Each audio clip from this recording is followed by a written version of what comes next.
Eu cumprimento aqui já, depois de bastante tempo aqui, um comentarista histórico nosso aqui no Faixa Livre, uma figura que sempre esteve aqui com a gente no nosso programa. Eu me refiro ao sociólogo e professor na Universidade Federal Rural aqui do Rio de Janeiro, Zé Cláudio Souza Alves. Professor Zé Cláudio, bom dia.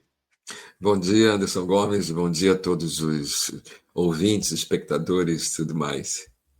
Uma alegria tê-lo de volta aqui no programa, viu, professor? Sempre muito bom contar com a sua participação aqui para tratar sobre temas importantes aqui, no que dizem respeito ao diálogo sobre a segurança pública no Rio de Janeiro, em especial, e no país também, por que não, né? Porque a gente teve, ao longo desses últimos dias, professor, a informação de que veio por parte da grande imprensa de que o presidente Lula ele teria indicado o ex-prefeito de Belford Roxo, o Vaguinho, para assumir a estatal Portos do Rio, que é uma empresa pública que administra os portos aqui do estado. Só lembrando aqui aos nossos espectadores que o Vaguinho é marido da ex-ministra do Turismo e deputada federal Daniela Carneiro, e teve uma atuação importante durante a campanha eleitoral em 2022, ajudando o presidente Lula a conquistar votos em uma região dominada pelo bolsonarismo, que é a Baixada Fluminense. Só que essa decisão, ou essa iniciativa do Lula, essa intenção do Lula, acabou provocando muita polêmica, viu, professor? Visto que o Vaguinho ele está ligado a diversas investigações por supostos crimes. Um deles, um esquema de desvio em contratos de mais de 100 milhões de reais para a compra de livros didáticos. Além disso, em janeiro, a Polícia Civil aqui do Rio de Janeiro deflagrou uma operação contra desvios de 15 milhões de reais em recursos previdenciários durante a gestão do ex-prefeito de Belford Roxo. Não bastasse isso, o professor, foi amplamente noticiado, também pela grande imprensa, meses atrás, uma suposta ligação do Vaguinho com grupos milicianos na Baixada Fluminense. A própria Daniela Carneiro teria sido fotografada ao lado de figuras ligadas às milícias da região, teria recebido apoio político desse pessoal, enfim. Eu tenho até aqui, vou colocar na tela, algumas reportagens que surgiram na grande imprensa ao longo daquele período, mostrando aí essas ligações entre a Daniela Carneiro e o Vaguinho com esses grupos. Aí, mais 2 acusados de integrar milícia são identificados como apoiadores de campanha de Daniela Carneiro, uma matéria do G1 de janeiro de 2023. Eu tenho aqui também uma outra matéria que eu vou colocar na tela aqui para os nossos espectadores, uma matéria, deixa eu apresentar aqui, deixa eu colocar aqui na tela, essa matéria do jornal O Dia, se eu não estou enganado, deixa eu até ver aqui, uma matéria do Globo, mostra aqui, tá aqui, Ministra do Turismo Daniela Carneiro fez campanha com um miliciano condenado por homicídio. Essa matéria do jornal Globo também, do mês de janeiro de 2023, ou seja, pouco mais de 2 anos atrás. Ou seja, professor, há aí indícios importantes aí dessa ligação possível entre o Vaguinho e os grupos milicianos na Baixada Fluminense. A gente sabe que a influência desses grupos na política é cada vez maior, né, professor? Agora, o presidente Lula indicar alguém que está em meio a tantas suspeitas desse tipo de envolvimento, ainda mais considerando que o controle dos portos é algo absolutamente estratégico para esses criminosos, para a entrada, inclusive, de armas e drogas. É razoável, professor, essa indicação do presidente Lula? O que é que representa, do ponto de vista político, essa possível nomeação do ex-prefeito de Belford Roxo, Vaguinho, para um cargo estratégico, como o comando dos portos aqui no Rio de Janeiro? Então, essa é uma discussão que já vem sendo feita há bastante tempo. Eu acompanho, normalmente eu tenho noção do que está acontecendo disso, porque acompanho as movimentações desses grupos aqui na Baixada Fluminense. Lembre-se sempre que Baixada Fluminense corresponde a 1/4 do eleitorado do Estado. Então, de cada 4 eleitores no Estado do Rio de Janeiro, um deles está aqui na Baixada Fluminense. Então, há um peso muito significativo em termos políticos, né? A sua pergunta traz isso, basicamente. E o que nós sabemos na Baixada, cada vez mais, e são os estudos que eu faço também, é de que os grupos armados estatais e não estatais, tá? Então, e tem grupos armados que são simultaneamente estatal e não estatal, já que eles estabelecem conexões diretas com a estrutura estatal, sobretudo na área de segurança pública, e fazem os seus próprios projetos em termos de controle armado de áreas aqui na Baixada. A milícia é o principal grupo que estabelece isso. Essas várias denúncias em relação ao Vaguinho e a Daniela do Carneiro, elas surgiram lá em 2023 em função da nomeação da ministra dela, da Daniela do Vaguinho, Daniela Carneiro, para o Ministério do Turismo. Então, isso explodiu na mídia como um todo, isso foi trazido, ela não se sustentou, arrumaram outras argumentações de composição de apoios de partidos, eles eram do União Brasil nessa época, isso tudo a mídia trouxe, né? Eles eram, tanto o Vaguinho como a Daniela, eles eram da União Brasil, eles saem, vão para outro partido, fazem uma outra composição e ela acaba deixando de participar do governo. Naquele momento foi trazido toda essa implicação desse casal com a estrutura miliciana, as várias denúncias surgiram, e aí eu acho que houve um recuo estratégico por parte do governo em relação ao nome deles. No entanto, agora é uma outra conjuntura, uma conjuntura que começa de novo a ser reconfigurada a partir das eleições de 2026. Você está agora numa outra conjuntura. E, ao meu ver, esse aceno que está sendo feito em relação a uma pessoa, ou duas pessoas, no caso, acusadas de envolvimento direto com a estrutura miliciana, de participação, de presença, politicamente falando, nessa estrutura de contato, de aproximação, de abordagem com o mundo da milícia, essa movimentação agora está dizendo já que, para 2026, outras estruturas serão montadas, elas serão reconfiguradas, serão reconstruídas. Então, o Vaguinho, né? O Wagner Carneiro, ele não é mais prefeito daquela cidade, o indicado por ele perde a eleição para aquele que foi, durante muito tempo, o seu aliado político, que é o Márcio Canella, hoje é o atual prefeito, que recebeu apoio na última eleição do Bolsonaro, do bolsonarismo, e a situação dentro do município, então, para o Wagner Carneiro, ela se encontra mais difícil, mais fragilizada. Ele não tem mais toda a base, toda a estrutura, todo o suporte que ele tinha anteriormente, quando estava à frente da máquina pública municipal. Então, ele está muito mais fragilizado. E, por outro lado, o governo Lula também quer se fortalecer em termos das eleições para 2026, tendo em vista que ele está passando por várias dificuldades. Uma você estava citando aí anteriormente, a questão dos Correios, a questão do INSS, né? E as dificuldades todas que estão surgindo, possibilidade de uma CPI, CPI-IM, né, mista. Né? Então, tudo isso está, ao meu ver, imbricado nessa escolha do Wagner Carneiro para essa posição. A meu ver, são movimentações políticas em termos eleitorais, principalmente, para 2026, que tentam fortalecer a estrutura do atual governo, mas também tentam fortalecer a sua base local em Belford Roxo. E eu posso entrar agora, estou esperando você falar, mas a ideia é entrar em mais detalhes sobre como é essa configuração miliciana lá naquela cidade. Não, era justamente isso que eu queria tratar agora, que você falasse um pouco, professor, justamente sobre essa estrutura miliciana que está construída, especialmente lá na região da Baixada Fluminense, e como é que o governo Lula interage com isso, porque a gente sabe muito bem que o Vaguinho e a Daniela Carneiro tiveram um papel fundamental durante a campanha do presidente Lula diante dessa vantagem que o Jair Bolsonaro tinha justamente nessas regiões. Como é que é construída essa estrutura e como é que o governo Lula tem feito esse diálogo com os grupos milicianos, se ele acontece de alguma forma, enfim, fica à vontade.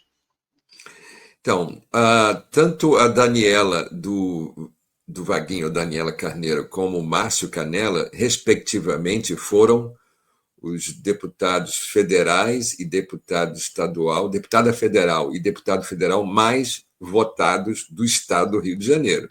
Então, você parte de um princípio de que essa estrutura montada lá em Belford Roxo ela é muito eficiente em termos eleitorais. Cada um deles, respectivamente, recebeu mais de 50% dos votos da cidade. É um negócio assim muito superior ao que os demais candidatos viveram aqui na Baixada.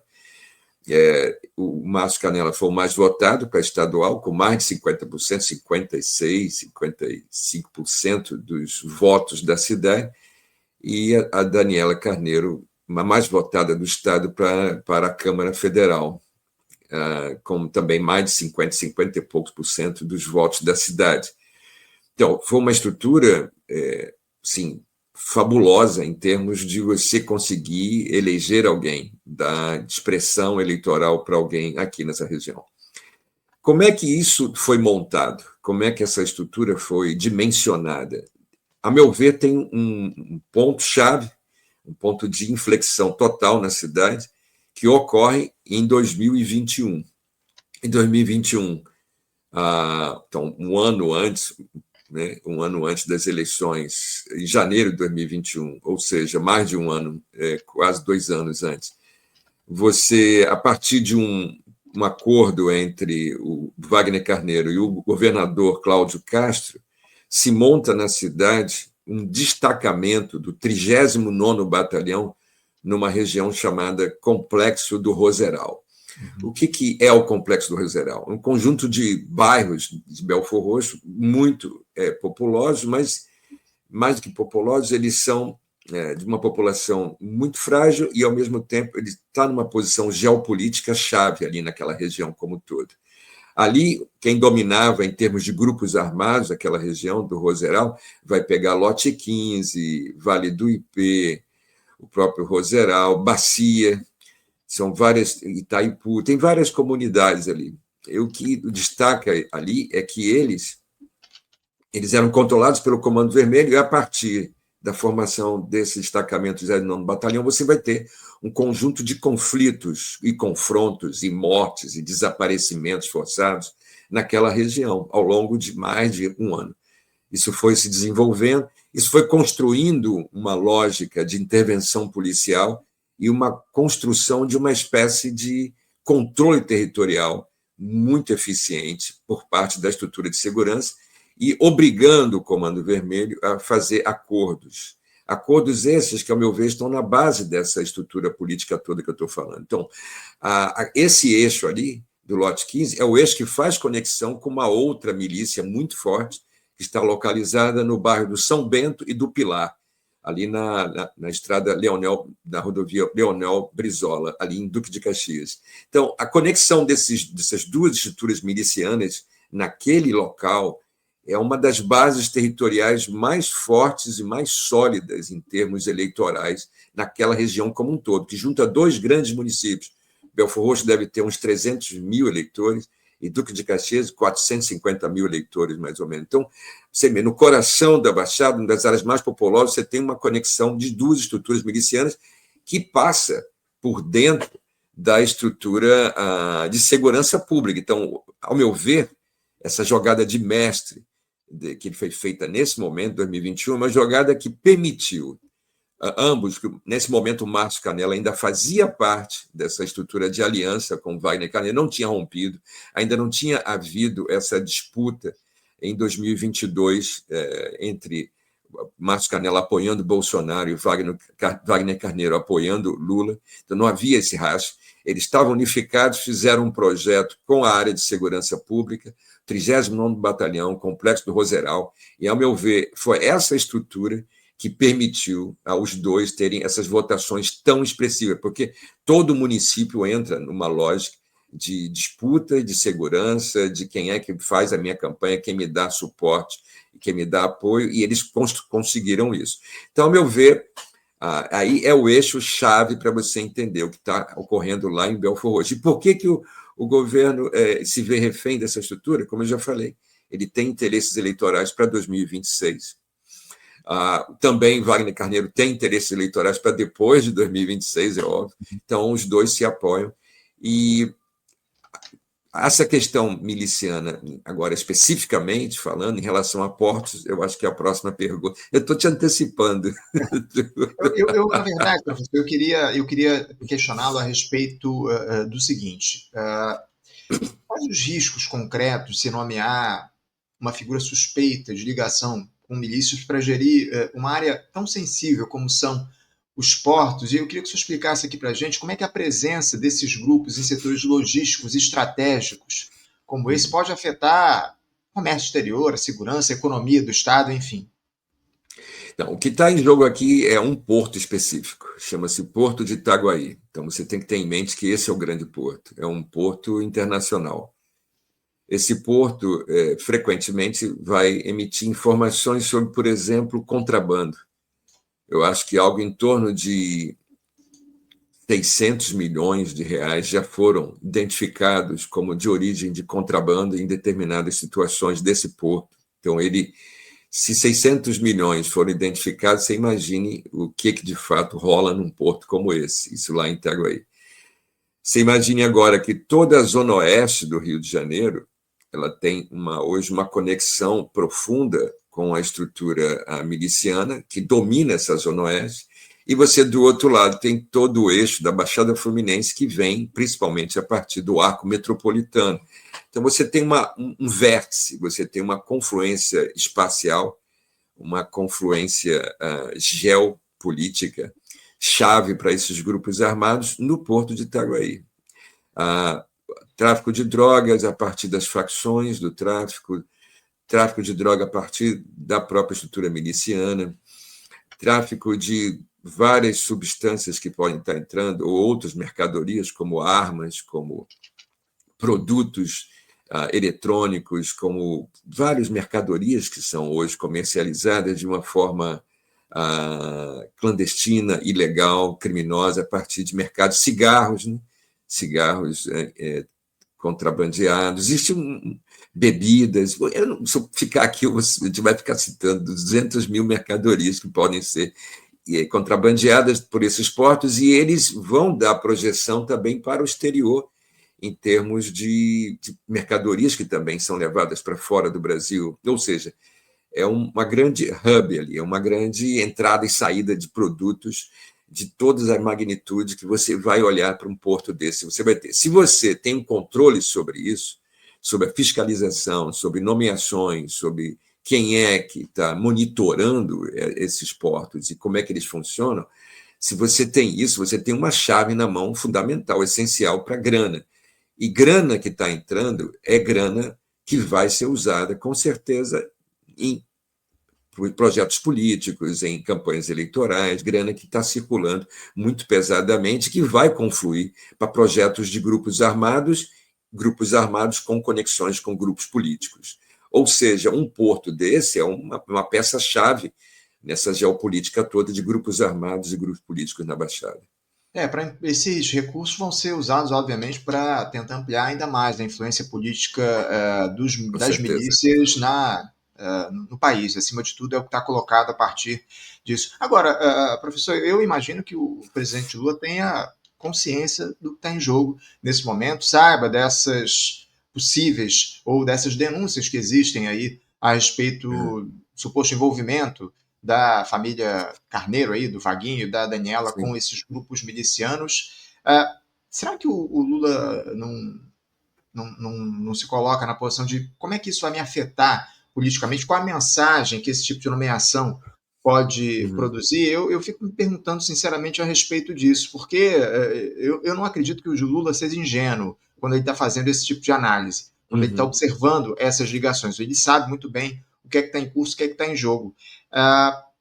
Hoje é impossível que um político que queira ganhar espaço, queira ser eleito, deixe de fazer o diálogo com esses grupos, professor. É inevitável que qualquer liderança política queira se colocar no debate público com força para se eleger, tenha esse tipo de diálogo com grupos milicianos?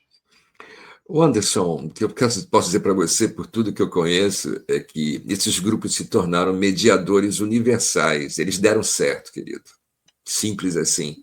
Não adianta eu aqui falar para você e você falar para mim que nós não temos democracia, que é um horror, que nós vivemos sob o controle de grupos armados, que isso aqui é uma dimensão totalitária, é um Estado totalitário, porque eu parto desse princípio, você está construindo uma lógica de Estado que quebrou o monopólio legal da violência na sua mão, ele vai quebrar para fazer composições e negociações com outros grupos armados, e é um Estado que rompeu com a ideia de soberania territorial, ele permite, então, que outros tomem conta do seu território, mas eu percebo principalmente que esse Estado que faz essas rupturas com normas, com princípios ou leis do Estado moderno, digamos assim, eu não compreendo que ele faça isso por fragilidade ou por incapacidade ou incompetência. A meu ver, nunca houve isso. Esse Estado escolhe fazer essa movimentação com esses grupos porque tem muito a ganhar com isso. Então, o Lula nunca foi ingênuo, ninguém ligado a essa estrutura política é ingênuo, nenhuma pessoa é ingênua nessa estrutura, eles sabem muito bem o peso de tudo isso, como isso funciona, e é feita uma escolha. A escolha é o seguinte: eu prefiro me aproximar dessa estrutura, manter relações com ela, estabelecer pontos de conexões e receber as vantagens disso do que ficar fora dela. As desvantagens, o que você vai fazer com as desvantagens? Se você olha para a extrema-direita, ela aplaude toda essa estrutura miliciana, porque diz que bandido bom é bandido morto, tem que matar mesmo, vamos acabar com a bandidagem. Esse é o discurso dos grupos de extermínio da Baixada, que é o mesmo discurso dos matadores eleitos aqui, todos eles eleitos ao longo do tempo aqui na Baixada, que é o mesmo discurso das milícias todas, da extrema-direita. Esse discurso está dado, eles são originais, sempre foram originais. Há 60 anos eles já falam isso. Há 60 anos você tem Sivuca, você tem todos os caras, a escuderia Lecoq, com todos os seus expoentes, todos eles sempre defenderam, todos os caras ligados a essa estrutura de execução sumária defendem essa lógica. A esquerda nunca se contrapôs à altura desse discurso, nunca se contrapôs à altura em termos práticos. A esquerda faz conexões com esses grupos. Várias conexões ao longo da história da Baixada foram feitas, foram estabelecidas. Por quê? Porque é interessante, dar voto, me permite ter uma projeção eleitoral que eu não tinha anteriormente. Então, é isso, são escolhas feitas. E aí, você se lembra que veio o Flávio Dino, virou, né? Era o cara do Ministério da Justiça, falou que ia resolver tudo isso, era um super-herói, né? Era o Capitão América, ia resolver, ia enfrentar todo mundo, e aí botou 300 homens em rodovias, portos e aeroportos, dizendo que ia dar controle. Tudo era uma grande balela, nunca se resolveu. As conexões entre o PT e esses grupos existem há pouco tempo nas eleições, as eleições municipais, né?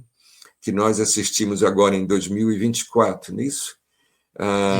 Nós tivemos aproximações significativas do PT apoiando nomes vinculados a grupos de extermínio históricos na Baixada, que teve esse apoio, e ninguém vai falar nada, tranquilo.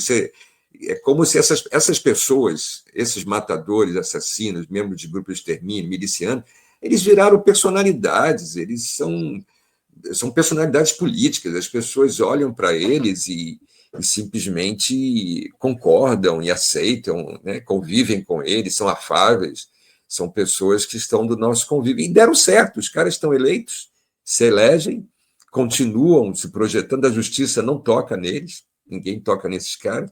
Ou seja, esse é o nosso país, isso deu certo, isso funcionou. O que nós temos que fazer, minimamente, para tentar pensar uma saída disso, é imaginar que nós temos que compreender profundamente como que eles deram certo, a partir de que estruturas eles deram certo e funcionam. E uma dessas estruturas que deu certo e fez eles funcionar foi essa estrutura de votos, de presença na política eleitoral, de grana que eles têm, de conexões com outros grupos na Baixada, haja vista aproximações, por exemplo, com o universo evangélico, mas não só. Eu não estou dizendo que o mundo evangélico seja miliciano ou membro de grupos de extermínio, estou dizendo que há aproximações, há concepções políticas que aproximam esses dois grupos, e isso dá a eles um potencial eleitoral também muito grande. Ou seja, a gente tem que compreender esse universo que deu certo, esse Brasil miliciano, esse Brasil evangélico, que tem conexões e aproximações, eles funcionam, eles deram certo, eles nos trazem uma possibilidade de sociabilidade, de projeto político eleitoral, de controle territorial, de autorregulação de si mesmos dentro da sociedade que permitem a eles terem sucesso. Sucesso eleitoral, sucesso econômico, sucesso político, sucesso cultural, eles têm dimensões culturais muito fortes.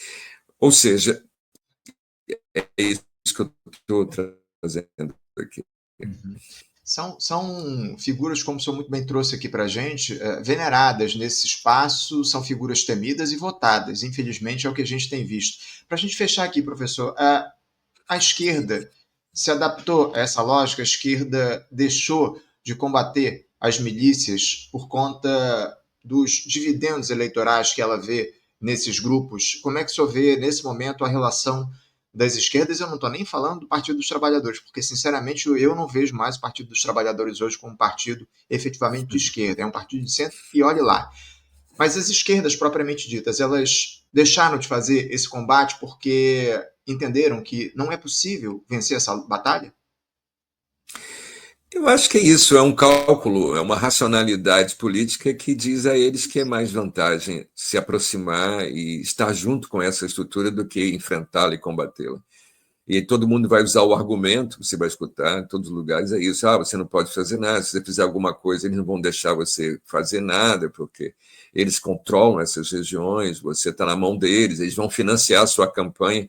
O que mais se vê é isso, os milicianos financiam as campanhas, despejam a grana toda que eles têm, e aí aquela prefeitura, aquele município está na mão deles. Eles fazem estruturas de ganho a partir das emendas parlamentares, e aí os parlamentares, petista, não petista, de outros partidos, pouco importa, eles estão jogando esse esquema das emendas parlamentares para terem retornos. Você indica vários municípios na Baixada para receber grana de emenda parlamentar, e depois você, quando estiver na sua campanha eleitoral, você vai ter o retorno disso que você investiu. Então, as milícias são parte disso, e há uma racionalidade que diz é melhor você estabelecer conexões, relações com eles do que estar fora dessa estrutura como um todo. Então, pouquíssimos políticos, efetivamente, estão fazendo uma crítica e vão enfrentar essa situação. Ela está muito subjugada hoje por essa lógica. Eles vão dizer que é pragmática. A meu ver, é uma rendição total. Nós perdemos várias figuras da esquerda que poderiam fazer uma contraposição, resgatar algum tipo de princípio, de valor, de coerência ou de base para a construção de uma outra vertente política, poderiam ter feito, não fazem, não vão fazer. E mesmo partidos como o PSOL, eu faço parte do PSOL, ele também não vai fazer esse debate, ele se refuta isso, ele não quer se propor fazer. E membros do PSOL migraram para, inclusive, o Partido dos Trabalhadores, nesse discurso, né, mais ao centro. Então, a gente fala de centro, mas é uma composição muito estranha, de conivência com várias estruturas políticas comprometidas mesmo, inclusive com grupos armados e criminosos. Então é muito triste, assim, a gente se vê nesse cenário, mas infelizmente a gente não tem um debate, mesmo o mundo acadêmico, onde eu estou, mesmo o mundo fora desse mundo político imediato, também não vejo capacidade de fazer uma crítica mais aguçada a tudo isso, e a gente fica das janelas assistindo apavorado tudo, comentando como pode acontecer. Aí vai vir 2026, aí acontece de novo uma trombada por parte da direita, e todo mundo acha que o mundo caiu e ninguém sabia. Não é que o mundo caiu e ninguém sabia, não é o fim do mundo que aconteceu na sua cabeça. É uma construção ao longo do tempo de coisas que não se olhou, que não se confrontou, que não se avançou num enfrentamento decente disso. Não foi feito, infelizmente. Quando o senhor fala de figuras aí do pessoal que acabaram indo para o PT, obviamente o senhor se refere especialmente ao deputado Marcelo Freixo, ex-deputado Marcelo Freixo, hoje presidente na Embratur, que foi uma figura fundamental no início, na primeira década desse século, com aquela CPI das milícias aqui na Câmara dos Deputados, aqui no Rio de Janeiro, que produziu resultados naquele momento. Infelizmente, o Freixo hoje se adaptou a essa lógica da governabilidade petista, enfim, é uma figura muito diferente daquela que já foi quando ele era parlamentar, era ligado ao PSOL, foi candidato a prefeito aqui do Rio de Janeiro, enfim. eu queria, para a gente fechar aqui o nosso papo, o professor, que o senhor nos dissesse o seguinte: é possível a gente repetir uma outra experiência como aquela que foi a CPI das milícias lá, que, se eu não me engano, foi iniciada em 2007 aqui na Câmara, no Rio de Janeiro, na Assembleia 2008, Legislativa, 2008, 2008. 2008, na Assembleia Legislativa aqui do Rio de Janeiro. É possível a gente repetir essa experiência, seja no Estado, seja a nível federal, na Câmara dos Deputados, a gente criar uma comissão que investigue essas milícias? O senhor vê isso como algo possível no radar? Hoje a conjuntura mudou completamente. Eu não vejo isso como um cenário possível, não. Aqui no Rio de Janeiro, a Assembleia Legislativa do Rio hoje não me dá sinais de que tenha interesse em fazer algo desse tipo, por mais que a estrutura miliciana se expanda e cresça. E essa expansão e esse crescimento vai implicar exatamente na presença dos interesses milicianos dentro da própria Assembleia Legislativa, em conexões com estruturas do governo do Estado, em estruturas políticos eleitorais que estão alimentando e fortalecendo aqueles que estão sendo eleitos e que estão hoje na Assembleia Legislativa. Eu acho que você vê aí 10, 15 anos depois da CPI das milícias, eu acho que é em torno disso, você não teve um recuo da estrutura miliciana, é o contrário. A estrutura miliciana ela avançou, ela se ampliou, ela se multiplicou, ela se complexificou. Uma complexificação absurda, porque ela hoje permite, inclusive, a própria milícia fazer alianças com grupos armados inimagináveis, como o Comando Vermelho. Recentemente, a gente tem várias notícias dessa aproximação entre milicianos e o Comando Vermelho por conta da complexidade hoje desses grupos. Então, essa complexidade, esse avanço, essa projeção política faz com que esses grupos tenham muito mais força em qualquer espaço institucional. Então, hoje, na Assembleia Legislativa do Rio de Janeiro, eu não vejo nenhum movimento ou nenhuma capacidade concreta de se fazer um movimento em busca dessa investigação, dessa CPI. Naquela época, há 15 anos atrás, isso houve porque era uma grande novidade. A milícia não tinha ainda ganhado tanta projeção, ela estava aparecendo no cenário como algo crescendo. Eu estudo e sei que ela vem dos grupos de extermínio, ou seja, eu sei que ela vem da década de 60. Ela vem se mutando, é uma mutação permanente dessa estrutura e se consolidando até chegar no ponto miliciano, mas sempre foi uma base de grupo de extermínio. Eu sei disso porque eu estudo isso. Muita gente viu 2008 como uma grande novidade no cenário, algo desesperador, não se sabia que grupos eram aqueles. E aí a CPI da milícia ocorre, lembre-se você, porque teve um evento que marcou decisivamente a história do Rio de Janeiro, que foi a tortura dos jornalistas do O Dia. Então, toda a classe jornalística foi afetada duramente por essa tortura lá no Batã, lá próximo à Zona Oeste, próximo a Realengo. Então, aquela estrutura ali afetou muito, assustou, e aí a CPI da milícia foi possível. Essa conjuntura não existe mais. Não há uma novidade na milícia. Ela se expandiu, ela cresceu, ela se ampliou. Ela hoje dá dividendos para você se você conecta com ela, em termos político-eleitorais. Ela está elegendo seus representantes. Então, já na Câmara dos Deputados, piorou, porque aí você vai olhar uma dimensão miliciana nacional, para vários interesses, o agronegócio, as mineradoras, os grupos de poder financeiro estruturados por regiões do Brasil, Nordeste. Você tem todo um projeto ali no Mato Piba, né? Maranhão, Tocantins, Pará, Piauí e Bahia. Você tem uma expansão de negócios econômicos ali, que a base é miliciana. Eles tomam terras, eles invadem terras de indígenas, ribeirinhos, quilombolas, e vão cercear, e vão destruir recursos hídricos. Isso é tudo estrutura montada em grupos armados naquela região, hoje está em plena expansão, ninguém toca nisso. Ou seja, a dimensão miliciana hoje ele é nacional, e esses grupos estão elegendo seus representantes, então não vejo possibilidade de uma CPI trazer para esses grupos que dominam hoje o Congresso. Hoje o governo Lula se coloca numa posição rebaixada, porque quer negociar no miúdo os vários projetinhos dele, e aí fica regateando e barganhando com todos, ele não vai tocar num ponto que vai trazer conflito para todos esses grupos que estão dominando hoje o Congresso. Então, para mim, é um cenário contrário, um cenário de avanço cada vez maior. Não há possibilidade desses dois espaços de uma CPI.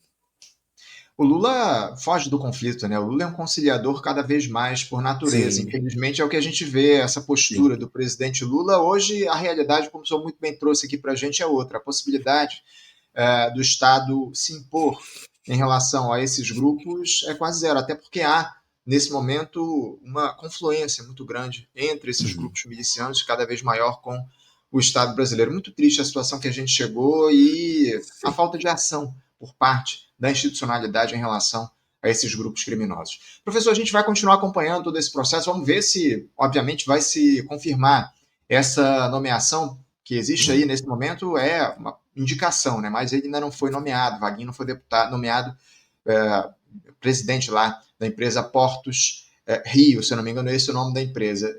Vamos ver o que vai acontecer e, caso, obviamente, essa nomeação se confirme, a gente certamente vai voltar a debater isso aqui no nosso programa. Quero agradecer muito sua presença aqui novamente com a gente no Faixa Livre, professor. Uma alegria tê-lo de volta aqui no nosso Ah, programa, desejando uma boa alegria quarta-feira minha. para o senhor e deixando meu abraço forte. Para vocês também, tudo de bom. Espero estar aqui com vocês sempre. Um abraço. Estaremos em breve. Um grande abraço. Até a próxima. Pronto. Conversamos aqui com o Zé Cláudio Souza Alves, sociólogo, professor na Universidade Federal Rural do Rio de Janeiro, falando um pouco sobre essa possível nomeação ou essa indicação do presidente Lula do ex-prefeito de Belfor Roxo, Vaguinho, para comandar a empresa Portos Rio, né, que é a empresa de portos aqui do Rio de Janeiro que comanda especialmente o Porto de Itaguaí, como trouxe aqui o Porto de Itaguaí.